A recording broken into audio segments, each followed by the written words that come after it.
Everyone, hi, my name is Reshma. आपने अगर अभी तक भी मुझे फॉलो नहीं किया, सब्सक्राइब नहीं किया है तो फटाफट से मुझे सब्सक्राइब कर लीजिए या फॉलो कर लीजिए आप जहाँ पे भी ये रीडिंग को देख रहे हैं। बिकॉज नोटिफिकेशन बेल आप ऑन रखेंगे तो जब भी हम लाइव आते हैं या कोई भी न्यू वीडियो डालते हैं वो सबसे पहले आपको मिलेंगी, राइट। एंड साथ में अगर कोई पर्सनल रीडिंग लेना चाहता है तो हमें कॉन्टैक्ट कर सकते हैं नीचे दिए गए नंबर पे। एंड पर्सनल रीडिंग फ्री नहीं है, वो पेड है, पेड सर्विस है। आपको लाइक पेमेंट करके ही आपकी रीडिंग हो पाएगी। आज जो हम रीडिंग करने जा रहे हैं ये कलेक्टिव रीडिंग है, ठीक है ना। Collective reading in the sense कि सारे ही जेंडर स्पेसिफिक ये नहीं है। एंड जो भी लाइक आपका जो भी पार्टनर है, अगर आप लड़की हैं तो लड़के के लिए देख सकती है, लड़का है लड़के के लिए, ये सेम जेंडर के लिए भी आप देख सकते हो, अपने क्रश के लिए देख सकते हो। तो आज बेसिकली हम बात करने वाले हैं करंट जो फीलिंग्स हैं उनकी आपके लिए क्या है, जो भी आपकी लाइफ में स्पेशल पर्सन है। 3 बार उनका नाम लीजिए, डेट ऑफ बर्थ लीजिए, अगर नहीं है नाम पता, अगर मम्मी का नाम पता है तो और भी अच्छी बात है, मम्मी का नाम भी आप ले सकते हैं, राइट। पर्सनल रीडिंग के लिए आप हमें कॉन्टैक्ट कर सकते हैं। आजकल जो है जो क्रिस्टल्स हैं वो सेल पे चल रहे हैं। अगर किसी को इस तरह का कोई क्रिस्टल चाहिए तो हमसे कांटेक्ट कर सकते हैं, राइट।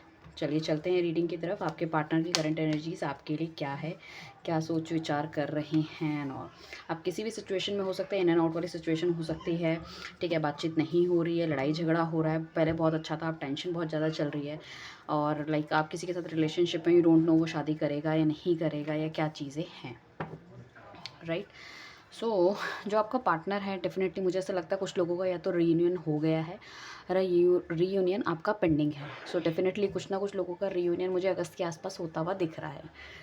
अगर आप सिंगल हैं तो आपकी लाइफ में कोई बंदा आ सकता है जो कि सिर्फ सेम मतलब कॉलेज से या तो पास आउट हो पहले का पुराना, या सेम गली मोहल्ले में पहले आप रहते हो, या आपकी नेटिव प्लेस हो, कुछ ना कुछ इस तरह की चीज़ें चांसेस काफ़ी स्ट्रॉन्ग है। अप्रैल के महीने में काफ़ी ज़्यादा मुझे ऐसा लग रहा है, अगर आप हस्बैंड वाइफ हैं तो किसी नए घर में प्रवेश कर सकते हैं। दोनों की बॉन्डिंग और चीज़ें बहुत अच्छी रहेगी। कोई नेगेटिव बंदा आपकी लाइफ से जाता हुआ दिख रहा है। So it's also a good moment. And मुझे ऐसा लग रहा है कि कुछ लोग अपने पार्टनर जो है ना, उसका जो बिहेवियर है, लाइक मतलब चीज़ों को ना सुनने का या अपने हिसाब से चलने का, या फिर आपको इम्पोर्टेंस ना देने का, उस तरह की चीज़ें। सो कहीं ना कहीं उससे कहीं ना कहीं आप नाराज़ हो सकते हो, खफा हो सकते हो। एंड कुछ लोगों का रिलेशनशिप शायद इसी वजह से ख़राब हुआ है आप दोनों का, कि ईगो बहुत ज़्यादा है, कोई झुका नहीं है, किसी ने माफ़ी नहीं मांगी अपनी गलती की वजह से। यहाँ पे कुछ इस तरह की चीज़ें भी होने के चांसेस हैं कि आने वाले टाइम पे हो सकता है, या ऑलरेडी पीछे ये हो चुका है रिसेंट पास्ट में, कि आपने अपने पार्टनर की कोई गलती पकड़ी है, कोई चोरी पकड़ी है ना। और उस चीज़ से आप बहुत टेंशन में आ गए। और ये इनफैक्ट कुछ लोगों के लिए तब हो सकता है जब ऑलरेडी घर में बातचीत वगैरह सब कुछ हो चुका है, सब कुछ ओके हो गया है, एवरीथिंग इज़ टू गुड। मतलब पहले भी बहुत नेगेटिव चीज़ें आप दोनों के बीच में रही है, अभी क्या सिचुएशन ठीक हो गई, सब कुछ ओके किसी तरह से कर कुरा के आपने करा, और अगेन आपने उसको कैच कर लिया, फिर अगेन उन्हीं सब गलत चीज़ों की वजह से, इसलिए कहीं ना कहीं आप नो कॉन्टैक्ट में या फिर इस सेपरेशन वाले मोड में अभी आ गए हो, राइट। एक तो करंट सिचुएशन ये होने के चांसेस हैं। सो देखो ऐसा है कि आपके पार्टनर को भी काफ़ी ज़्यादा गिल्टी महसूस हो रही है, चीज़ें गलत उसने करी है, ठीक है। मूवमेंट वो चाहता है, शादी करना चाहता है, ऐसा नहीं कि नहीं करना चाहता है। लाइक हाँ, बस ये है कि देखो पीछे की पास्ट की चीज़ें कुछ इस तरह से हुई है। अगर देखो किसी के साथ ये रेजोनेट कर रही है तो उसके लिए क्या है, उसके लिए ये अप्रोच हमारे पास आई है, ये गाइडेंस हमारे है, end of the tough cycle approaches. मतलब आपकी जो टफ साइकिल है वो ऑलमोस्ट ख़त्म हो चुकी है, अब जो होगा आपके साथ अच्छा ही होगा, डोंट वरी अबाउट इट। यहाँ पे कुछ लोगों के पार्टनर की जो एक्सपेक्टेशन है बहुत ज़्यादा हो सकती है, टेम्पटेशन बहुत ज़्यादा है कि मतलब अलग अलग पार्टनर उनको मिले और उन्हें लगता है कि वो बहुत हैंडसम है, क्यूट है, ये है, झूठी तारीफ़ करना। तो यहाँ पे कुछ लोगों के लिए मैं ये कह सकती हूँ कि आपका पार्टनर झुकने वाला नहीं है, यू हैव टू गो, आपको बैलेंस मेंटेन करना पड़ेगा गाइस, ठीक है ना। आप ही को जाना पड़ेगा, आप ही को समझाना पड़ेगा, चाहे अगले की गलती है, क्योंकि उनकी जो पर्सनालिटी है वो इस तरह से है कि लाइक उनकी गलतियाँ अगर आप उनको दिखाने की कोशिश करो तो कहीं ना कहीं चीज़ें ख़राब होती हुई दिख रही हैं। सो आप इस चीज़ में डेफिनेटली सोच विचार कीजिएगा कि लाइक क्या आप ये कर पाओगे पूरी ताउम्र अगर इस तरह की चीज़ें चलती रहे इस तरह के बंदे के साथ, ठीक है। वो डिपेंड करता है कि किसकी कैसी सर्कमस्टांसेस है, कैसी सिचुएशन है, क्योंकि हर किसी का अलग अलग होता है। सो यहाँ पे काफ़ी हद तक डेफिनेटली ये भी है कि जैसे अगर किसी का रियूनियन होता है तो उसकी शादी होने के बहुत ज़्यादा चांसेस हैं, बहुत ज़्यादा चांसेस हैं, ठीक है ना। और कुछ लोगों का पार्टनर अगर इस तरह से है कि उस हमेशा कहीं न कहीं वो अट्रैक्ट हो जाता है, चीज़ों से भ्रमित हो जाता है या फिर कभी थर्ड पार्टी की तरफ चला जाएगा या कभी पैसे से रिलेटेड थिंग्स मतलब आप पे ध्यान नहीं देता। तो यहाँ पे मैं ये कहूँगी कि कहीं न कहीं ये है कि अभी आपका पार्टनर मूवमेंट देखेगा, चीज़ों की समझ उसको आ रही है, कौन चीज़ें सही है, कौन चीज़ें नहीं है। कुछ हो सकता है 4-5 चीज़ें जो उसकी लाइफ़ में धुंधली थी, what is important, what is not important, वो उसको थोड़ी-सी क्लैरिटी समझ में आ रही है और अब वो आगे बढ़ना चाह रहा है। तो थोड़ी सी स्लो मूवमेंट होगी इस बंदे की, but don't worry, movement is good, मतलब पॉजिटिव आपके लिए रहेगा, एक नेगेटिव फेस से निकल के पॉजिटिव फेस में जाते हुए दिखोगे। यहाँ पे जो मेन राशियाँ मुझे दिख रही है वो एरीज हो सकती है, लियो हो सकती है, वर्गो एंड स्कॉर्पियो। ये आपकी भी हो सकती है, आपके पार्टनर की भी हो सकती है। कुछ लोगों का ऐसा है कि आपका पार्टनर आपकी लाइफ में वापस तो आएगा बट कहीं न कहीं अपनी शर्तों के हिसाब से चलेगा। ये लोग मैरिड भी हो सकते हैं, वो चीज़ें ठीक करने की कोशिश करेंगे बट आपका पार्टनर थोड़ा-सा डोमिनेटिंग मुझे होता हुआ दिख रहा है, जो कि आपके स्ट्रेस का कारण बनेगा। इनफैक्ट मैं ये भी कह सकती हूँ अगर किसी के लिए कोई शादी का रिलेशनशिप के लिए कुछ आया है, सो समहाउ यू फील कि जो लड़का है या जो लड़की है, थोड़ी-सी डोमिनेटिंग हो सकती है, अपने हिसाब से चीज़ें करने वाली हो सकती है। उसको झूठी तारीफ़ और ये सब चीज़ बहुत पसंद है। या किसी ऐसे बंदे के साथ आप रिलेशनशिप में आना चाहते हो या कोई ऐसा आपका क्रश है, तो उसकी थोड़ी-सी आपको चीज़ें इस तरह से पता चलेगी कि समहाउ यू फ़ील कि यार इसकी ना थोड़ी-सी वो चीज़ें हैं कि मतलब इसकी झूठी तारीफ़ करते रहो, उसकी हाँ में हाँ मिलाते रहो तो ठीक है। बट उस चीज़ से आपको कहीं न कहीं टेंशन क्रिएट होती हुई दिख रही है। छोटा-सा या तो ये राई का पहाड़ बना देगा या आपको उसकी कुछ चीज़ समझ नहीं आएगी, कुछ इस तरह की चीज़ें। अब आपका या आप अपने पार्टनर के बारे में बहुत ज़्यादा सोच विचार करते हुए नज़र आ रहे हो कि भई इसके साथ मुझे आगे चलना है, नहीं चलना, क्या करना है, क्या नहीं करना, बिकॉज़ ये कमिटमेंट देने को अभी तैयार नहीं है। ठीक है ना? इस बंदे को लगता है कि इसके पास दुनिया की सारी समझ है। ठीक है, हो सकता है ये करियर में बहुत अच्छा कर रहा है बट रिलेशनशिप में अभी मुझे ऐसा लगता है कि कहीं न कहीं ये वो नहीं है, मैच्योर नहीं है। यहाँ पे कुछ लोग ऐसे हो सकते हैं जो अपने से बड़ी उम्र के बंदे के साथ डील कर रहे हैं, छोटे बंदे के साथ डील कर रहे हैं, तो ऐज गैप जो है वो बहुत ज़्यादा है। जो छोटी उम्र का बंदा है, जो इमैच्योर है, ठीक है ना? उसको ऐसा लगता है कि उसके पास बहुत पोटेंशियल है, उसको और भी पार्टनर मिल सकते हैं, उसको लाइफ़ में बहुत कुछ करना है और ये है, वो है, वो है। सो वो ना वो सिंक बनाने की, वो एडजस्टमेंट करने की कोशिश नहीं कर पा रहा, ठीक है? किसी की सुनने को भी तैयार नहीं है। हो सकता है पहले रिलेशनशिप बहुत अच्छा रहा हो, बहुत छोटी उम्र से आप एक-दूसरे को देख रहे हैं, आपकी एज ज़्यादा है, उनकी कम है या उनकी कम है, आपकी ज़्यादा है या मतलब कोई या उनकी ज़्यादा है, आपकी कम है, बट रिलेशनशिप बैलेंस होके चल रहा था। बट समहाउ जब दूसरे पार्टनर ने सुनना या आपने सुनना, किसी एक बंदे ने सुनना कम किया या बंद किया या अपने आप को ज़्यादा करा, तो वो ईगो में आके कहीं न कहीं चीज़ें ख़राब हो गई है। सो अभी इस टाइम पे आप भी बहुत सोच विचार करते हुए नज़र आ रहे हो, इनफैक्ट आपका पार्टनर भी बहुत सोच विचार करते हुए नज़र आ रहा है कि भई चीज़ों को किस हिसाब से चलाने की ज़रूरत है। बट पार्टनर बहुत फ्रीकिंग एनर्जी में है कि भैया मैं तो सही हूँ, मैं तो ये हूँ, मैं तो वो हूँ, अलाना फलाना ढमाका।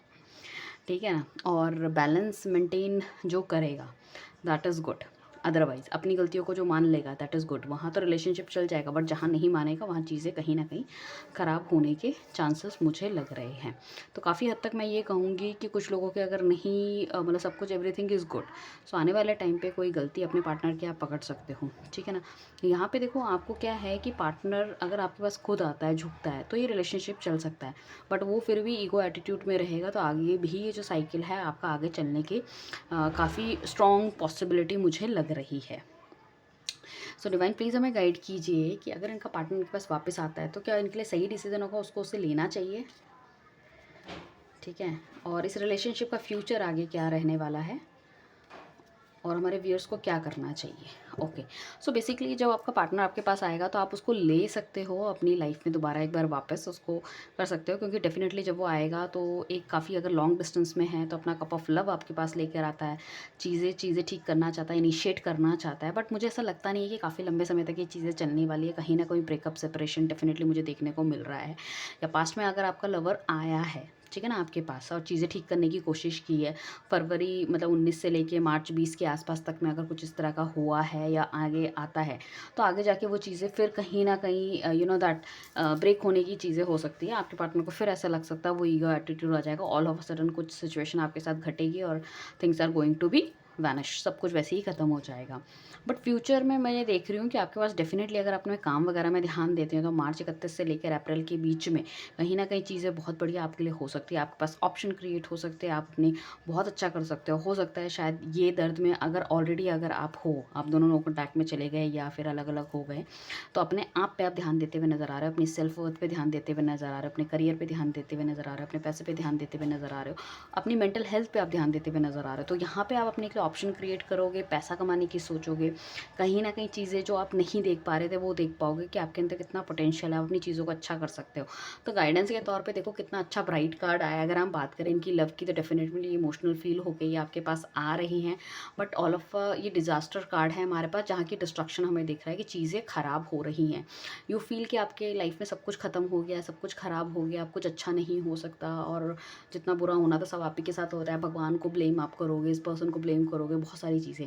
बट लेटर यू रियलाइज़, मतलब after some time you realise कि जो भी हुआ है अच्छा हुआ है, कि आपकी ये ब्लेसिंग्स थी, भगवान ने इस चीज़ से आपको निकाल दिया। यहाँ पे आगे जाके आपको एक अच्छा ऑप्शन मिल सकता है, ठीक है? या फिर ये सब कुछ बहुत इंपॉर्टेंट था, शायद ये बंदा आपके लिए कार्मिक था या ये चीज़ें कार्मिक थी, कहीं न कहीं कुछ इस तरह की चीज़ें होने के चांसेस मुझे लग रहे हैं। राइट। सो आपको थोड़ा सा ध्यान से देना है। देखो इट्स नॉट फॉर एवरीवन, ठीक है ना, वो भी मैं कहूँगी ये सबके लिए नहीं है, क्योंकि जिन लोगों के पहले रीयूनियन होते हुए मुझे दिख रहे हैं वहाँ उनकी मुझे शादी होती हुई भी दिख रही है। और हस्बैंड वाइफ अगर आप हो तो डेफिनेटली कुछ ना कुछ नेगेटिविटी, ऑलरेडी अगर मैरिड हो तो नेगेटिविटी निकलती हुई नज़र आ रही है। प्लानिंग आप कर सकते हो बच्चे की और चीज़ें अच्छी हो सकती है। इस टाइम पे अगर कोई बंदा आपको अप्रोच करता है, सपोज़ आपको कोई क्रश आपको अप्रोच कर रहा है या कोई नया बंदा आपकी लाइफ में आ रहा है, तो बहुत सोच समझ के उस चीज़ों को आपको देखना पड़ेगा।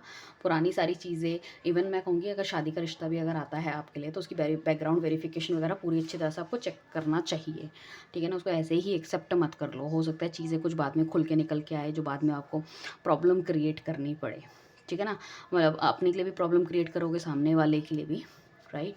सो डिवाइन प्लीज़ हमें गाइड कीजिए कि आने वाले 6 मंथ्स के अंदर जो मेरे व्यूअर्स अभी मेरे साथ इस रीडिंग को देख रहे हैं या आगे देखेंगे, उनकी लव लाइफ कैसे रहने वाली है आगे 6 महीनों के लिए, उनको गाइडेंस आप प्लीज़ हमें दीजिए, हमें बताइए, ठीक है।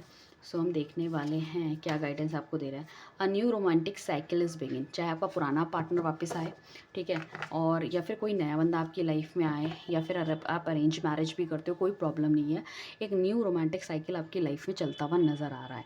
तो चाहे आप एक डिस्ट्रक्शन से निकले हो, आप एक सेपरेशन से निकले हो, आप एक लो कॉन्टैक्ट सिचुएशन से निकले हो, आप मूव ऑन हुए हो, एक टॉक्सिक रिलेशनशिप से निकले हो, बट एक रोमांटिक साइकिल डेफिनेटली आएगा। या तो आपका पास्ट लवर ही आपकी लाइफ में आके चीज़ों को संतुलन या सब कुछ ठीक करने की कोशिश करेगा, बैलेंस बनाने की कोशिश करेगा, अपनी गलतियों को मान लेगा, या फिर कोई नया बंदा आपकी लाइफ में आता हुआ दिख रहा है। It depends on condition to condition. 2-3 condition निकल के आई है इस रीडिंग के अंदर, ठीक है ना, जो मैंने आपको क्लैरिफाई कर ही दी है कि किस तरह से हो सकता है। But definitely you can expect with in 6 months कि कुछ बहुत अच्छा आपकी लाइफ में होने वाला है, राइट। तो ये करंट एनर्जी है आपके पार्टनर की, इवन मैंने फ्यूचर की भी आपको गाइडेंस एंड प्रेडिक्शन इसमें दे दी है, राइट। फटाफट से फॉलो कर लो ताकि आप मेरा भी मनोबल बढ़ा और मैं इसी तरह की अच्छी अच्छी रीडिंग्स आपके लिए लेकर आ सकूँ, right. Thank you everyone, bye, take care.